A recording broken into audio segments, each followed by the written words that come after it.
बोलो राधा रानी की जय। श्री गहबरवन धाम की जय। श्री मोरकुटी की जय। श्री मानगढ़ की जय। श्री नित्यराश मंडल की जय। श्री राधा रानी के हृदय स्थली की जय। जय जय श्री राधे। देखो बहनों, ये है सब गहबर वन जो भी आप देख रहे हैं, गहबर वन। तो गहबर वन बड़ा ही गहरा वन, बड़ा ही गहरा ये कुंड, और गहबर कहते हैं हृदय को। ये जो गहबर वन है ये हमारी राधा रानी का हृदय स्वरूप है। तो इस गहबर वन की महिमा है। कहते हैं कि गहबर वन के वास की आस करें शिव शेष, और यहाँ की महिमा को कहें यहाँ श्याम धरे सखी भेष। शेष महेश भी यहाँ के वास करने की आस करते हैं, इच्छा रखते हैं, और हमारे श्री कृष्ण भगवान यहाँ पे सखी भेष में रहते हैं। गहबर वन और खोर सांकरी में नित्य नई लीला होए, अनुभव तब ही होत है जब भाव सरस ही होए। तो यहाँ पे राधा कृष्ण आज भी नित्य नई नई लीलाएं करते हैं। तो लीला करते करते इस गहरे वन में राधा रानी को अचानक से प्यास लगी। तो यहाँ पे कोई कुंड सरोवर नहीं था, बड़ा गहरा वन था। तो भगवान ने बंसी से इस कुंड को प्राकृतिक किया राधा रानी के लिए। राधा रानी ने आचमन किया, स्नान किया और मेहंदी वाला हाथ धोया, तो इसका नाम राधा सरोवर हो गया। तो इस राधा सरोवर का महत्व है, कहते हैं देव कृतार्थ रूपाय श्री राधा सरसे नमः, त्रैलोक्य पद मोक्षाय रम्य तीर्थाय ते नमः। देवता भी कृतार्थ हो जाते हैं यहाँ का स्नान और पान करने से, और सारे तीर्थ यहाँ पे रमण करते हैं स्नान पान करने के लिए। ये है बहनों सामने मोरकुटी। जैसे ये मोरकुटी है, जैसे ये मोरकुटी है, ऐसे इधर मानगढ़ है। तो मानगढ़ पे राधा रानी मान करके बैठी हैं। मान मतलब रूठ के, नाराज हो के। अच्छा। तो भगवान ने मोर बन के यहाँ पे ऐसा अद्भुत नृत्य किया कि राधा रानी को रिझा लिया। अच्छा। प्यारे छलिया श्याम सुंदर है। तो राधा रानी खुश होके भगवान के साथ में मोर बन गई। और जो सखियां थीं, कोई कोयल, कोई पपिया, कोई मैना, ऐसे करके सखियों ने भी पक्षियों का रूप धारण किया। तो यहाँ पे भगवान ने मोर लीला किया। कहते ना कान्हा मोर बन आयो, यहाँ पे कान्हा जी मोर बने। ये हमारे घर का दर्शन है बहनों। ये सामने जो है यहाँ का मेन दर्शन है, नीचे से प्राकृतिक हुआ संतों के द्वारा। चप्पल पहन के चलो, वहाँ उतार लेना सामने। चलो चलो चलो मंदिर में कोई नहीं, मत पहनो कि मंदिर के अंदर भी तो प्रवेश करना है। देखो वो सामने मान बड़े भैया। हाँ जय हो। कहाँ पे? अच्छा, इतनी दूर। और ये हमारी राधा रानी का श्रृंगार क्या यहाँ का मेन दर्शन है गहबर वन का, राधा रानी की हृदय स्थली का। अच्छा। तो ये संतों के द्वारा प्राकृतिक हुआ, ये नीचे दब गया था जमीन में। अच्छा। तो अभी 10-11 साल पहले ही राधा रानी ने स्वप्न में दर्शाया एक महापुरुष को। अच्छा। आराम से आना, बहन स्लिप नहीं हो जाना। हाँ। चप्पल यहाँ उतार लेना। हाँ ठीक है। बोलो राधा रानी की जय। श्री गहबर धाम की जय। जय जय श्री राधे श्यामे रतन। आराम से आइयो, स्लिप बहुत स्लिपरी है। स्लिप नहीं हो जाना बहनों। हाँ पकड़ पकड़ पकड़ पकड़ इसको खड़ा करो, लगवाए माटी पड़ी है ना। हाँ जय हो मेरी राधा रानी की जय हो। हे मेरी राधा रानी, बहुत ही मेहर करी आपने। देखो पहले इसी जगह से मानगढ़ का दर्शन कर लो। हाँ। वो मानगढ़ दिख रहा है। हाँ। इसी जगह से मोरकुटी का दर्शन होता है। अच्छा। वो सामने मोरकुटी। अच्छा। बैठो 2 मिनट के लिए। हाँ। यहाँ की लीला बताएंगे हम आपको। हमें तो थोड़ी ये राधा रानी की गुप्त स्थली है। हाँ। बैठ जाओ 2 मिनट, बैठिए। यहाँ तक बैठ जाओ, आगे आ जाओ, आगे आ जाओ, कोई दिक्कत नहीं। भैया पीछे स्लिप नहीं हो जाना। ये माटी है वो बात। ध्यान से आराम से बैठो, बैठो 2 मिनट। बोलिए राधा रानी की जय। थोड़ी देर बैठ के देखो वो सब मैं करवाऊंगा, आप 2 मिनट पहले मेरी लीला सुनो यार। सुनाओ। आ जान दो बहनों को 2 मिनट। ले लो के बाद सुबह। हाँ ले लो, ले लो, ले लो बहन। नित्य रास मंडल की जय। राधा रानी के श्रृंगार घर की जय। राधा रानी की हृदय स्थली की जय। जय जय श्री राधे श्याम। देखो बहनों, ये है हमारी राधा रानी का दिव्य सिंहासन। सुन लेना ध्यान से, ये है हमारी राधा रानी का दिव्य सिंहासन और ये है नित्य रास मंडल। तो इस दिव्य सिंहासन पे हमारे प्रिया प्रीतम विराजते हैं और यहाँ पे नित्य रास करते हैं, खेलते हैं। तो ये जो दिव्य सिंहासन, ये नित्य रास मंडल है। बहन सुन लो ध्यान से, सुन लो अपनी बात छोड़ो आप। ये जो दिव्य सिंहासन है, ये नित्य रास मंडल है। ये नीचे दब गया था, जमीन में लुप्त हो गया था। देख रहे हैं हम 10-5 फीट नीचे उतर गया। तो एक महापुरुष यहाँ बैठ के भजन कर रहे थे, श्री फलारी बाबा रामदास। अभी 10-11 साल पहले की बात है। तो उनको स्वप्न दिया राधा रानी ने कि हे संत भगवान, जहाँ पे बैठ के आप भजन कर रहे हो, आपके नीचे ही मेरा दिव्य सिंहासन है और नित्य रास मंडल है। जिस दिव्य सिंहासन पर मैं विराजती हूँ और नित्य रास करती हूँ, खेलती हूँ और सरोवर में अपना स्नान करके यहाँ पे अपना वस्त्र बदलती हूँ, अपना आभूषण बदलती हूँ, अपना श्रृंगार मेकअप करती हूँ। तो ये जो दिव्य सिंहासन है, ये मेरा हृदय है। ये जो गैबर वन है, ये हमारी राधा रानी का हृदय स्वरूप है।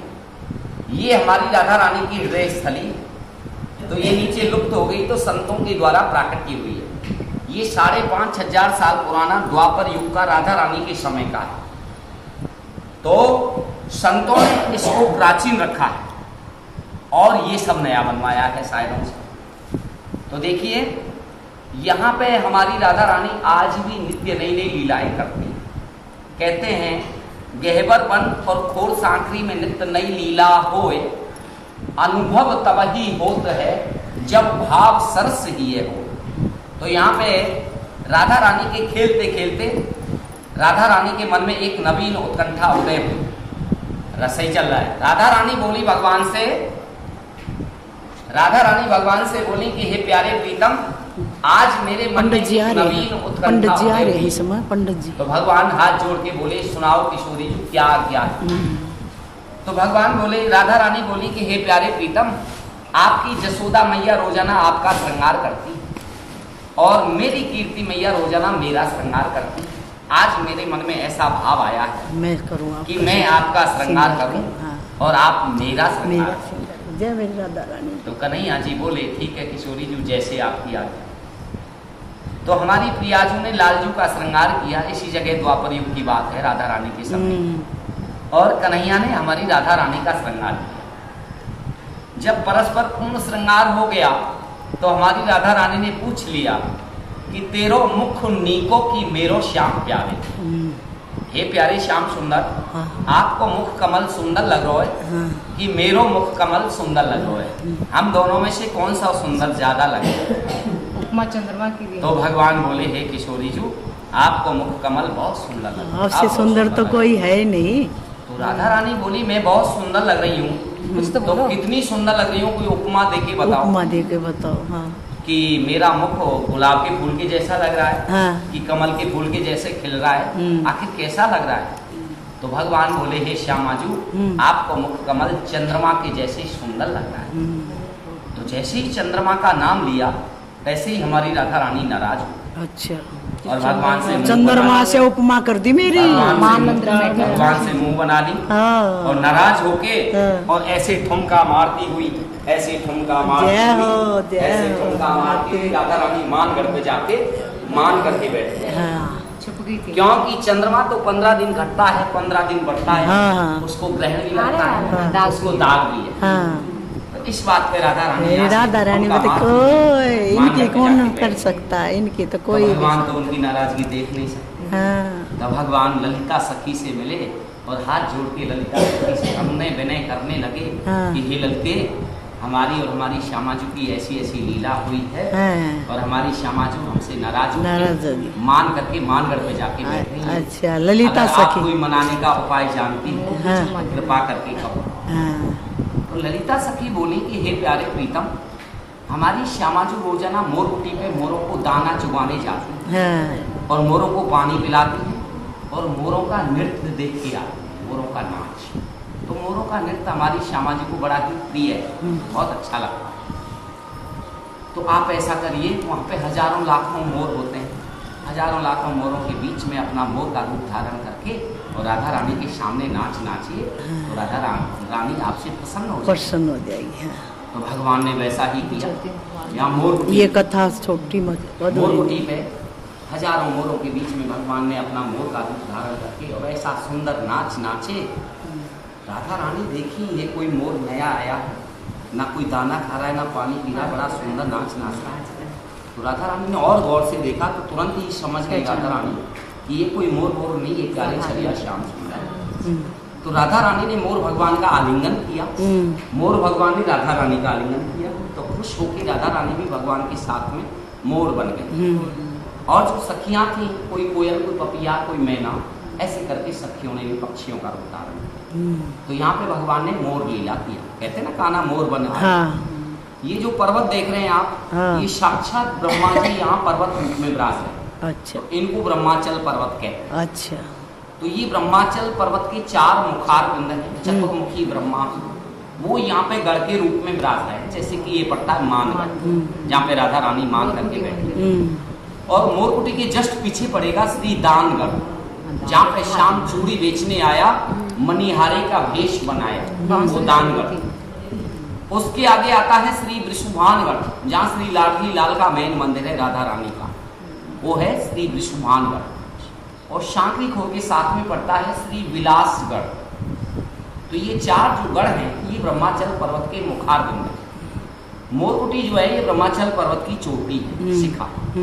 तो साक्षात ब्रह्मा जी यहाँ पर्वत रूप में विराजे। ये सब गहवर वन है बहन। तो गहवर वन बड़ा ही गहरा वन, और गहवर कहते हैं हृदय। ये हमारी श्री राधा रानी का हृदय स्वरूप है, ये हमारी राधा रानी की हृदय स्थली है, और ये हमारी राधा रानी का श्रृंगार घर भी है। और ये जो मोरकुटी का शिखर का यहीं से दर्शन होगा, मानगढ़ के शिखर का इसी जगह से दर्शन होगा। ये हमारी राधा रानी का वक्षस्थल है। वक्षस्थल समझते हैं आप लोग?